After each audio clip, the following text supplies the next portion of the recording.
ஓசூர் அருகே மதுபோதையில் சித்திரவதை செய்து வந்த கணவனை மனைவியே கட்டையால் தாக்கி துடிதுடிக்க கொலை செய்துள்ளார். நடத்தையில் சந்தேகப்பட்டு அடிக்கடி தொல்லை கொடுத்து வந்த கணவனுக்கு மனைவியே யமனானது எப்படி?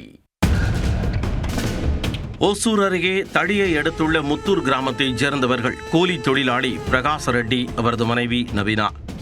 மதுபோதைக்கு அடிமையான பிரகாசம் அடிக்கடி குடித்துவிட்டு வீட்டிற்கு சென்று மனைவியை உறங்கவிடாமல் தடுத்து சித்திரவதை செய்து வந்துள்ளார்.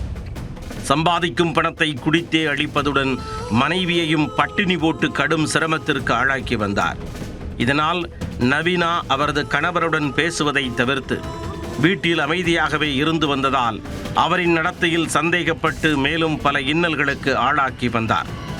இந்நிலையில் சம்பவத்தன்று குடிபோதையில் வீட்டிற்கு சென்ற பிரகாசம் அவரது மனைவியை தகாத வார்த்தைகளால் திட்டி சண்டையிட்டதுடன் மனைவியின் முடியை பிடித்து இழுத்துச் சென்று அதே ஊரில் உள்ள மாமியார் வீட்டின் முன்பு வைத்து அடித்து துன்புறுத்தினார்.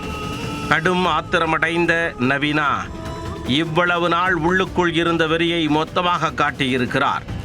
கீழே கிடந்த கட்டையை எடுத்து கணவனின் தலை, மூக்கு, வாய், மண்டை என சரமாரியாக தாக்கி காயப்படுத்தி உள்ளார்.